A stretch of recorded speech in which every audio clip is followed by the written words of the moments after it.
Buenos días a todos, que el Señor les bendiga. Bienvenidos a Crosspoint Español. A los que están con nosotros por primera o segunda vez, le damos una bienvenida muy especial. ¿Qué me dicen? ¿Han preparado sus corazones para recibir lo que la palabra de Dios tiene para ustedes en esta mañana? Excelente, vamos a arrancar de una vez. Vamos a buscar en nuestras Biblias, en el libro de Mateo, capítulo 26, versos 36 al 44. Mateo 26, 36 al 44. Mateo es el primer. La Biblia se divide entre el Antiguo Testamento y Nuevo Testamento, y Mateo es el primer libro en el Nuevo Testamento. Hoy vamos a cerrar nuestra serie de verano, Encuentros con Jesús. Esta serie no fue creada por mí, no me dé tanto crédito. Esta serie es basada en este excelente libro del mismo nombre, escrito por el pastor Tim Keller. Y yo le voy a regalar esta copia a la primera persona que diga yo. Salió de ahí, Endry. Celebren con Endry.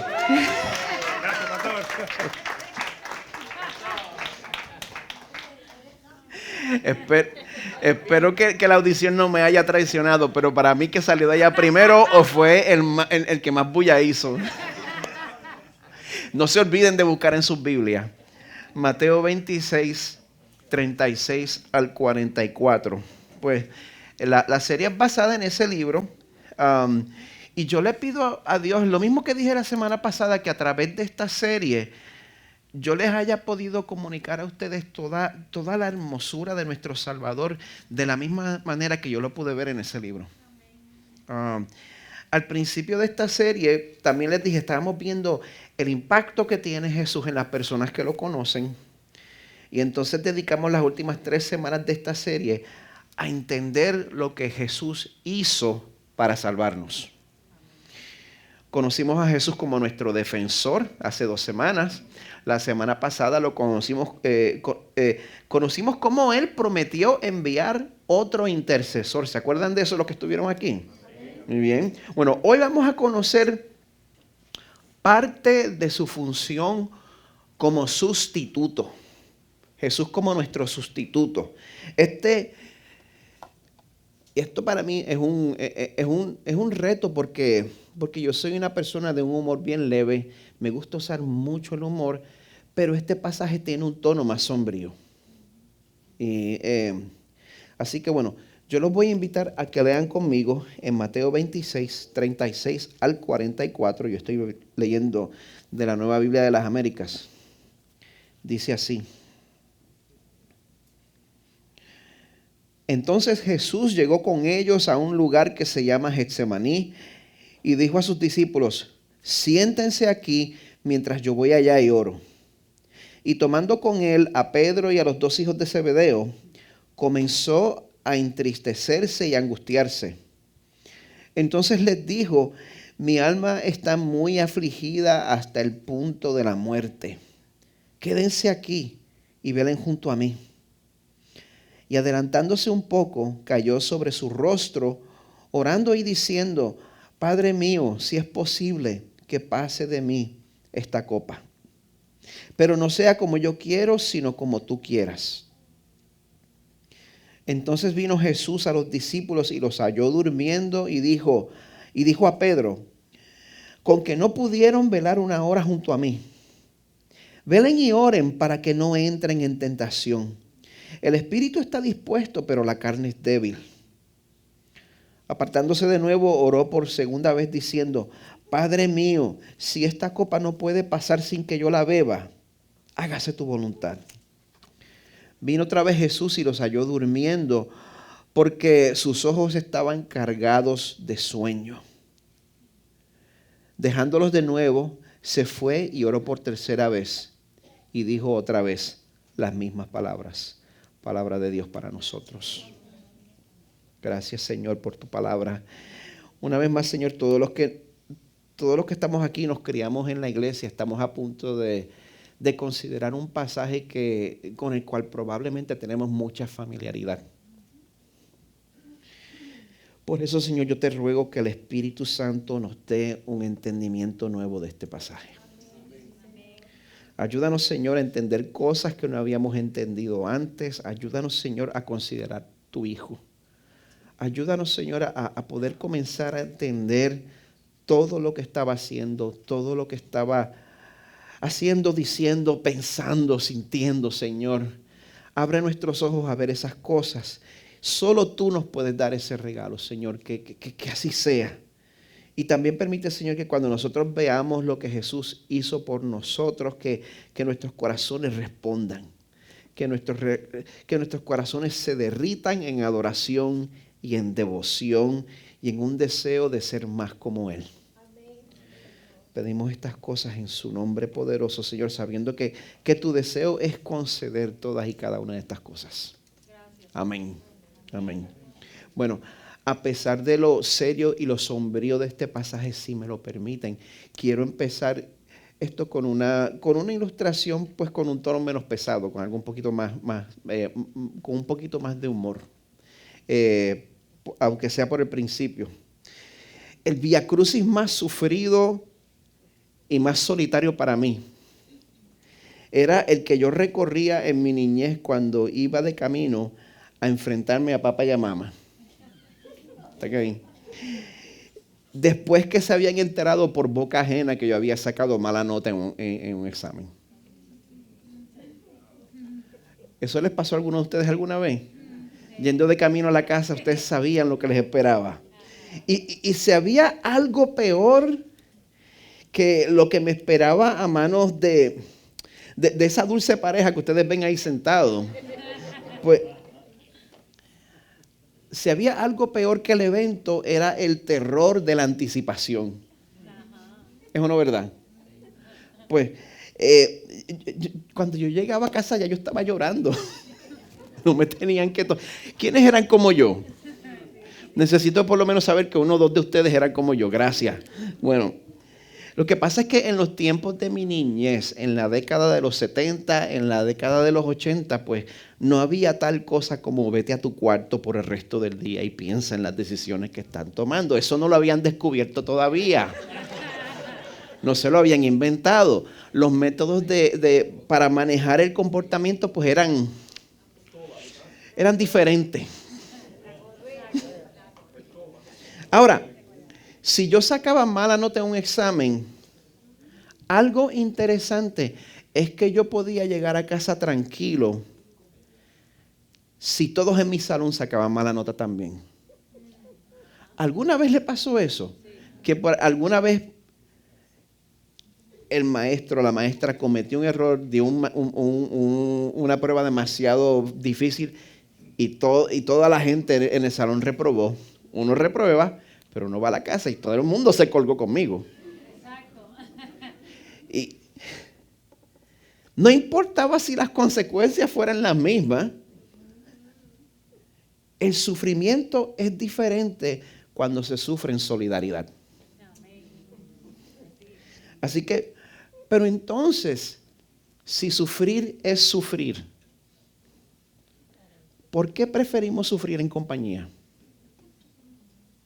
Bueno, yo sugiero dos razones. Razón número uno, como dice un dicho en inglés, la miseria prefiere estar acompañada.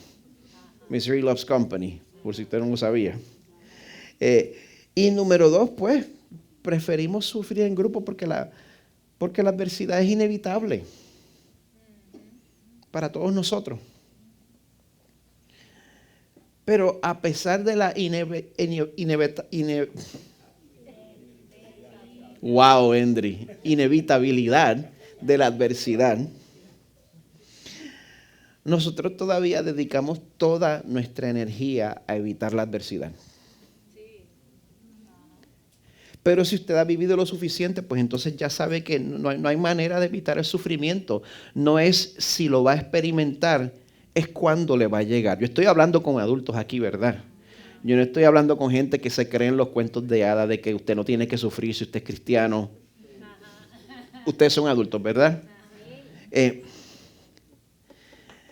Si usted ha vivido lo suficiente, ya sabe que no hay manera de evitar el sufrimiento. Pues a menos que uno se proponga no amar a nadie.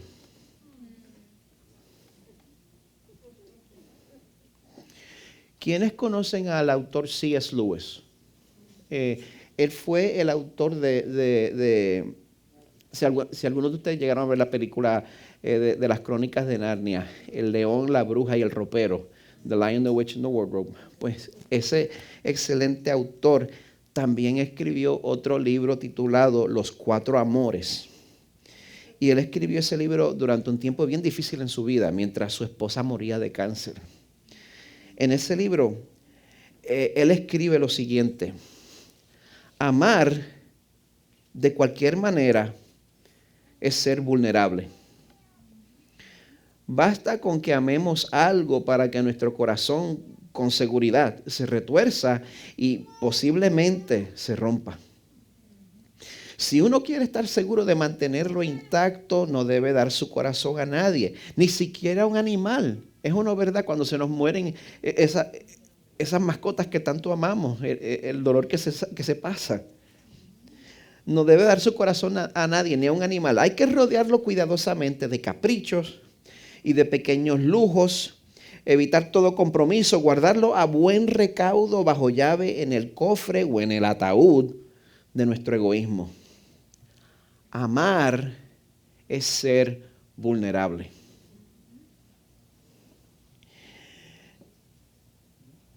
Y ese tipo de amor que expone el corazón a ser herido no es codependiente, es bíblico.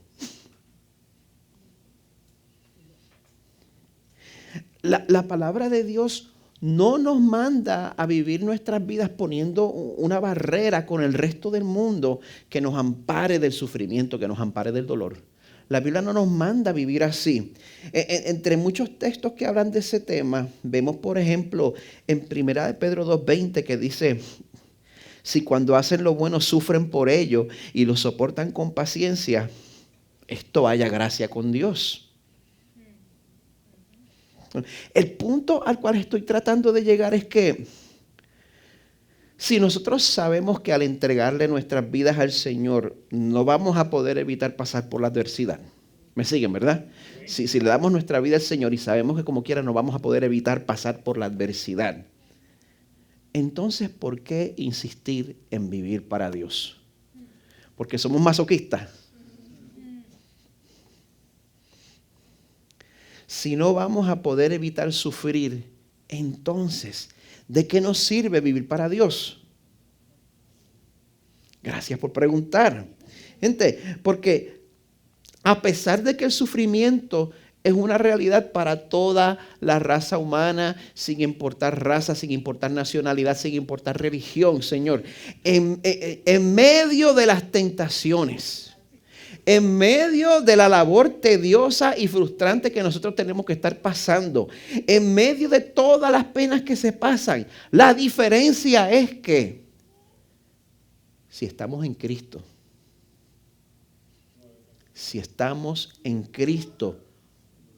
no estamos solos en nuestra lucha.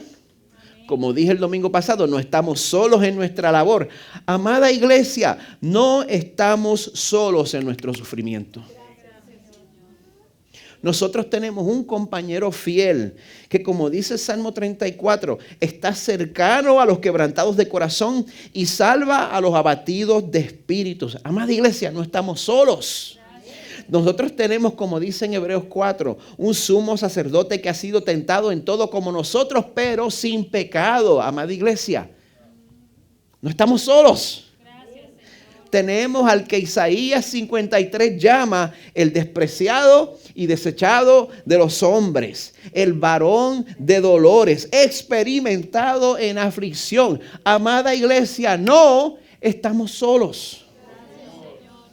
Jesús está en solidaridad con nosotros a través de nuestros sufrimientos. Jesús está en solidaridad con nosotros a través de nuestros sufrimientos, porque Él pasó por nosotros un sufrimiento que,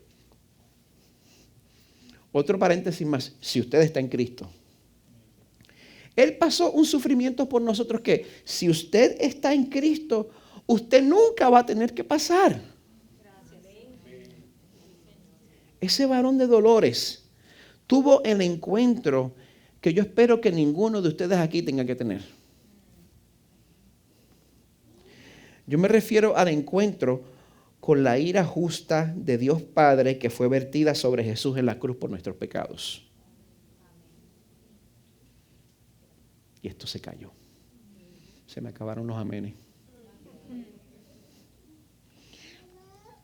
Yo estoy de acuerdo con muchos teólogos y con muchos comentaristas cuando dicen que el Jesús recibir la ira justa de Dios Padre por nuestros pecados, que esa fue la fuente verdadera y principal del sufrimiento de Jesús en la cruz. Mucho más que el sufrimiento físico que tuvo que pasar, por espantoso que fue, por horrible que fue.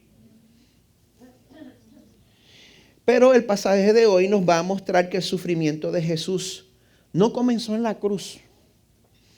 El sufrimiento de Jesús comenzó desde la noche anterior, en el jardín del Getsemaní. También vamos a ver que a pesar de que Jesús tuvo una visión clara del sufrimiento que estaba por venir, a pesar de que Jesús sabía lo que venía, de todas maneras Jesús permaneció fiel a su misión de sufrir y morir por su pueblo. Sabía exactamente lo que le esperaba y como quiera permaneció fiel a su misión. Bueno, pues al volver al pasaje de hoy, en Mateo 26, vamos a encontrar a un Jesús que quizá nosotros no estamos acostumbrados a ver. Este Jesús que encontramos aquí es un Jesús que se está empezando a sentir desolado, angustiado, apesadumbrado, cuando se da cuenta de lo que le espera. Y es que Jesús sabía, Él conocía su misión, Él sabía a lo que vino.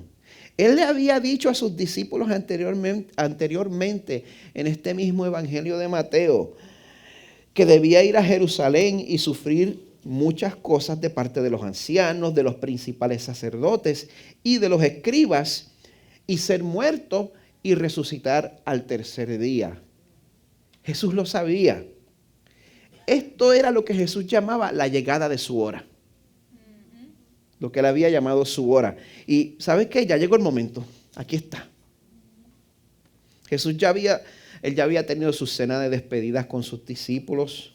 Él ya había expuesto la traición de Judas Iscariote. Pues entonces el verso 36 nos dice que esa noche Jesús llegó con ellos a un lugar que se llama Getsemaní y dijo a sus discípulos: siéntense aquí mientras yo voy allá y oro. Vale la pena notar que en los momentos difíciles, si el mismo Jesús considera la oración como algo importante, para nosotros es un salvavidas. Si en el momento de oración Jesús consideró la oración como algo importante, para nosotros es un salvavidas. Debe ser nuestro primer recurso. Es nuestro primer recurso. El Señor me ayuda a que así sea. El verso 37 continúa, dice: tomando con él a Pedro y a los dos hijos de Zebedeo, dice que Jesús comenzó a entristecerse y a angustiarse. Entonces les dijo: mi alma está muy afligida hasta el punto de la muerte.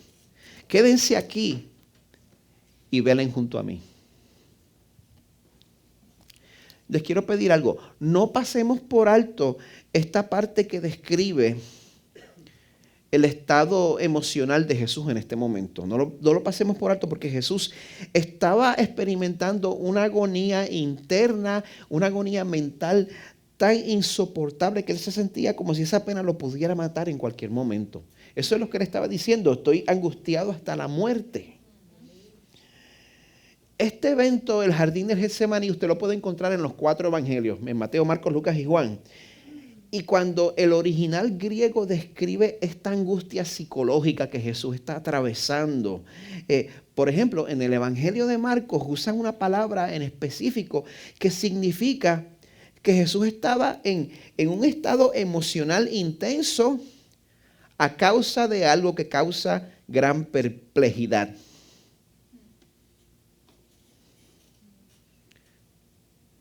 Jesús estaba reaccionando emocionalmente por estar perplejo.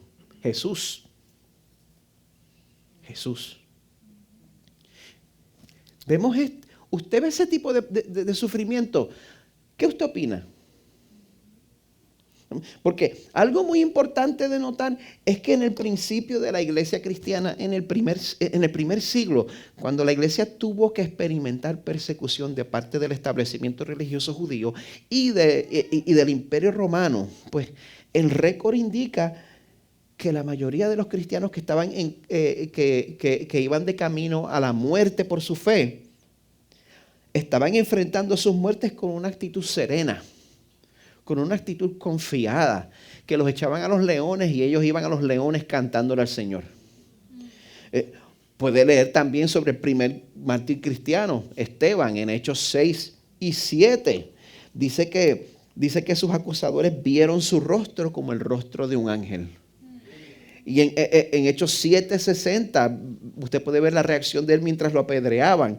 Cayendo de rodillas, clamó en alta voz: Señor, no les tomes en cuenta este pecado.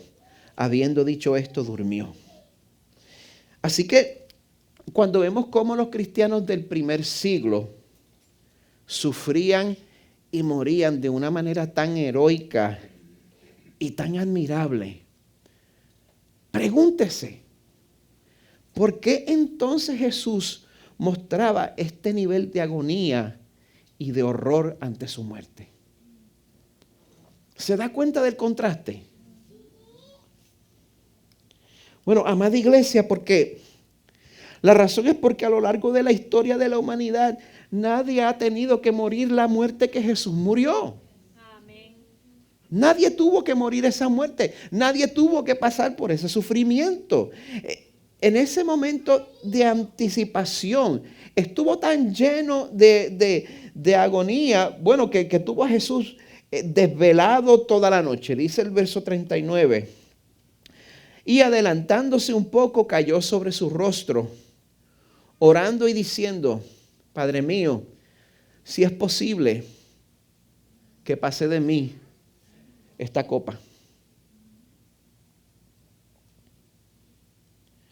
En este punto de la historia vemos que Jesús, Dios Hijo, eternamente preexistente con el Padre y con el Espíritu, a pesar de que ya tenía un arreglo desde la eternidad pasada para rescatar pecadores a través de su sufrimiento y de su muerte. En este momento se da cuenta que el sufrimiento que le espera es tan grande que si hubiera existido alguna alternativa, él la habría preferido. Él se hubiera ido por ahí. Sin embargo, como podemos ver, la copa era inevitable. Y hay una razón por la cual Jesús usa este nombre, la copa, para lo que estaba a punto de pasar. El concepto de la copa pues representaba una muerte judicial en particular. Yo no sé cuántos de ustedes conocen la biografía del filósofo Sócrates. Él fue condenado a morir pues tomando veneno de una copa. Pues en la Biblia la copa se refiere también al juicio de la ira de Dios sobre la maldad y sobre la injusticia. En el libro de Ezequiel la llama la copa de horror y desolación. En Isaías la llama la copa de la furia del Señor, la copa del terror, el cáliz del vértigo que te hace tropezar. El Salmo 75, verso 8 dice que el Señor sostiene una copa en la mano llena de vino espumoso mezclado con especias. Él derrama el vino en señal de juicio y todos los malvados lo beberán hasta la última gota. Yo sé que es un concepto controversial, pero la Biblia nos enseña con claridad, pues, que Dios sí castiga. Y que existe tal cosa como un juicio final para los que han rechazado el gobierno de Dios en sus vidas. Tal cosa existe. Pero si a usted le es difícil aceptar este concepto, pues antes de que empiece a debatir en su mente, yo le ruego que considere lo que está pasando en este momento en la mente y en el corazón de Jesús. Durante su vida en esta tierra, Jesús experimentó, como nosotros, la felicidad y el consuelo de la presencia de Dios, pues orando y teniendo comunión con Dios de la misma manera que nosotros podemos experimentar esas cosas. Nosotros pues no lo experimentamos tanto porque no practicamos esas disciplinas espirituales. Pero nosotros somos quienes nos lo perdemos, ¿verdad? Pero Jesús fue fiel y Jesús experimentó esa felicidad y ese consuelo. Pero a diferencia de nosotros, en contraste a nosotros, como dice Juan 1, Jesús estaba en el principio con Dios. Jesús es Dios Hijo eternamente preexistente. Y siendo Dios Hijo eternamente preexistente, Jesús sabía lo que era compartir un perfecto amor y una perfecta comunión con Dios Padre y Dios Espíritu. Jesús experimentó eso desde siempre. ¿Están conmigo? Yo sé que me estoy poniendo un poquito filósofo, pero quédense conmigo. Pues este Jesús que conoce lo que es la comunión perfecta dentro del Dios Trino, esta noche Él llega buscando el consuelo. Comienza a orar y de repente, por primera vez en toda la eternidad, Él encuentra las líneas de comunicación cortadas. Y es por eso que Él está sufriendo de la manera que estamos viendo.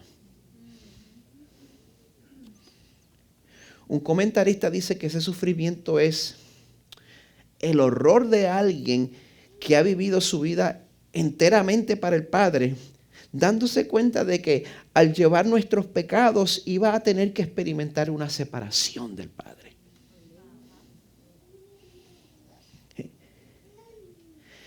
Esa es la razón por la cual, como nos dice la versión del Evangelio de Lucas, estando en agonía, oraba con mucho fervor y su sudor se volvió como gruesas gotas de sangre que caían sobre la tierra.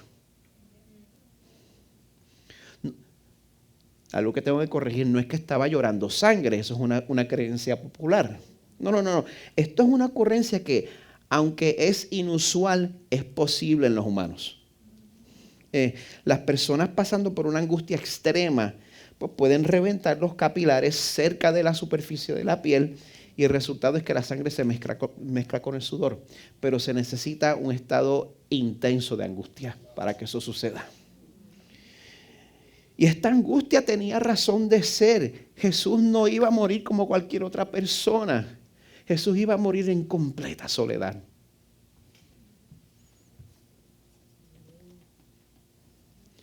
Hace par de semanas yo me hice un procedimiento médico y lo único que pasó es que yo desperté solo en una camilla después de la anestesia.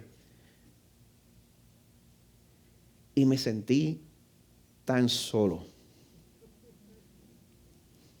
Y me sentí tan vulnerable. Imagínese pasar por eso en realidad.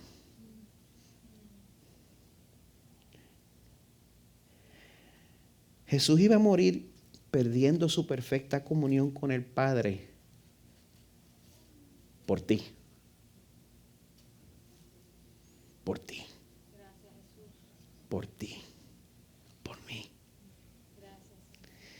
Como nuestro sustituto, Él iba a recibir la ira justa de Dios Padre en contra de mis pecados, de todos mis pecados pasados, presentes y futuros. Y es por esa razón que Jesús anhela en su corazón que exista otra alternativa. Sin embargo, a diferencia de todos nosotros, Él termina el verso 39 diciendo, pero no sea como yo quiero, sino como tú quieras. Y entonces vemos a Jesús saliendo de esta situación difícil a una más decepcionante para encontrar que sus discípulos pues no le iban a poder dar el apoyo moral que Él merecía. Verso 40, entonces vino Jesús a los discípulos. Bueno, yo no sé si eso es más decepcionante que ser abandonado por el Padre, me perdonan. Pero entonces vino Jesús a los discípulos y los halló durmiendo y dijo a Pedro, con que no pudieron velar una hora junto a mí.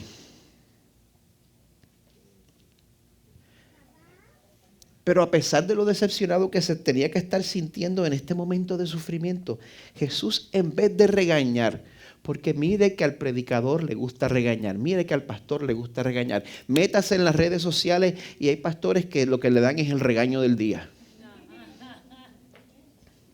Jesús, en vez de regañarlos, los aconseja y hasta se identifica con ellos en su debilidad. Les dice, velen y oren para que no entren en tentación. Eso no es un regaño.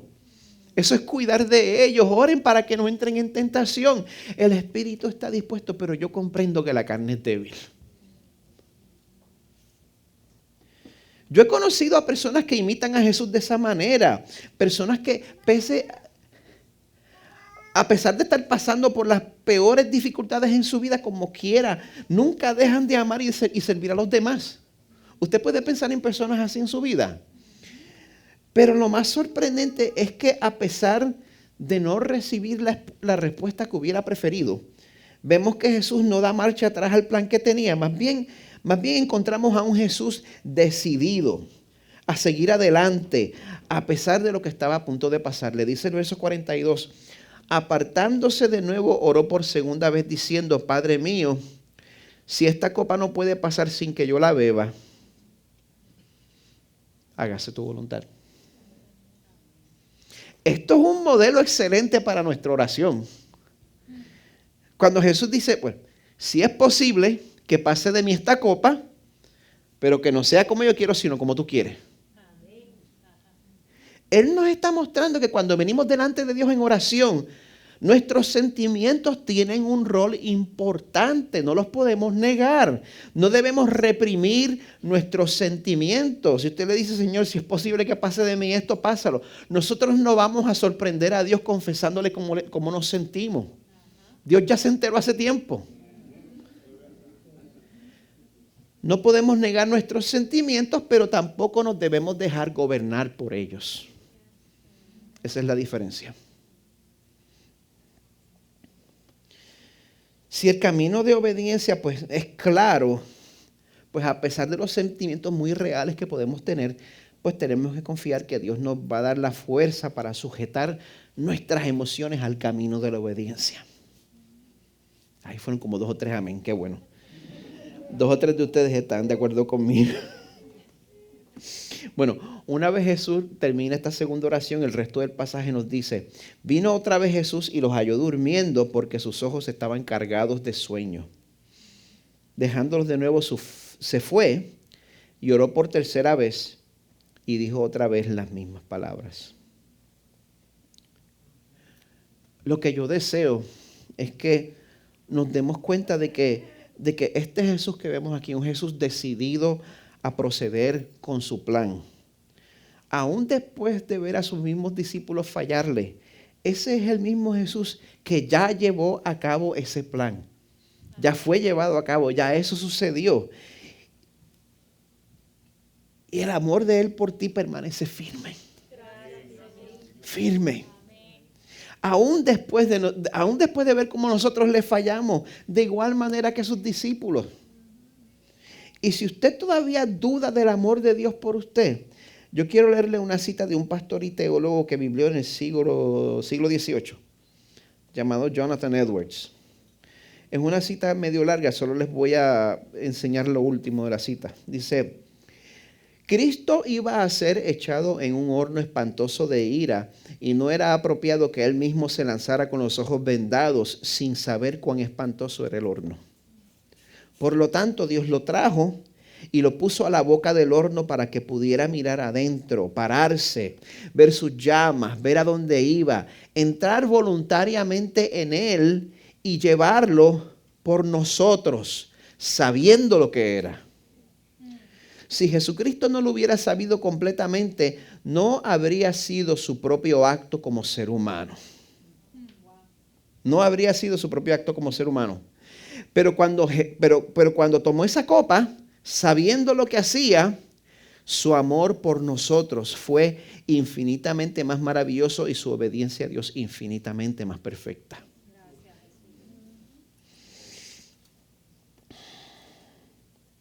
El que está en Cristo nunca va a experimentar lo que es la ira de Dios, porque Jesús se tomó ese cáliz hasta la última gota. No queda nada, ese cáliz está completamente seco. La autora cristiana Joni Eareckson Tada, yo no sé quiénes ustedes saben de ella. Ella ha estado confinada a una silla de ruedas desde los 18 años de edad y ahora mismo tiene 72 años. Hace unos 20 años ella escribió un libro titulado Cuando Dios llora. Y en ese libro pues ella utiliza licencia literaria para ayudarnos a imaginar lo que Jesús hizo por nosotros. Voy a leer una parte pequeña de ese segmento. Ella escribe: Jesús es la pureza personificada. El Padre conoce esto. Pero este par divino tiene un acuerdo y lo impensable ahora tiene que suceder. Jesús va a ser tratado como si fuera personalmente responsable por cada pecado jamás cometido. Incluye todo lo suyo. El Padre observa mientras el tesoro de su corazón, la imagen de sí mismo, se hunde y se ahoga en un mar de pecado. La ira almacenada de Jehová en contra de la humanidad de todos los siglos explota en una sola dirección. Dios mío, ¿por qué me has abandonado? Pero el cielo tapa sus oídos. El Hijo mira hacia arriba a aquel que no puede, que no quiere tenderle la mano o contestar. La Trinidad lo había planificado, el Hijo lo había padecido, el Espíritu lo capacitó para eso. El Padre rechazó al Hijo amado. Jesús, el Dios hombre de Nazaret, pereció. El Padre aceptó su sacrificio por el pecado y estuvo satisfecho. El rescate fue logrado. Este es quien pide que confiemos en Él cuando nos llama a sufrir. El equipo de adoración puede pasar al frente. Y mientras ellos toman sus lugares, pues yo les voy a pedir que resistan la tentación a distraerse durante esta transición. Porque quiero que sepamos que la fidelidad de Jesús a través de su sufrimiento, el hecho de que Él se mantuvo fiel a través del peor sufrimiento, eso tiene implicaciones muy reales para nosotros hoy en día aquí mismo. Si estás pasando por sufrimiento, si estás pasando por algún tipo de adversidad, si estás pasando por algún tipo de decepción y estás en Cristo, Dios tiene promesas especiales para ti. Él nos dice en el Salmo 34, el Señor redime el alma de sus siervos y no será condenado ninguno de los que en Él se refugian. Y también nos recuerda en Hebreos 13 que el Señor nos dice, nunca te dejaré ni te desampararé. Y estas realidades pues traen libertad a nuestras almas. El saber que el Señor nos ama y que el amor de Él permanece firme en los cielos, porque no está basado en mi desempeño. Yo meto la pata y yo vengo ante el Señor una y otra vez. Y el Señor me recibe una y otra vez. Porque la obra de Jesús es completa y nunca va a dejar de aplicar al que verdaderamente se refugie en ella. Pero ¿sabes qué? ¿Sabes qué va a pasar? Si tú eres el tipo de persona que sin vergüenza ninguna, con el descaro más grande del mundo, una y otra vez te refugias en Él, así es como yo lo hago, con el descaro más grande del mundo. Si te refugias en Cristo una y otra vez, no te vas a quedar igual. El Señor te va a cambiar. Poco a poco te vas a parecer más a Jesús. Pero la diferencia no está en tu sentido de resolución ni en tu fuerza de voluntad. Yo prometo que no vuelvo a cometer este pecado.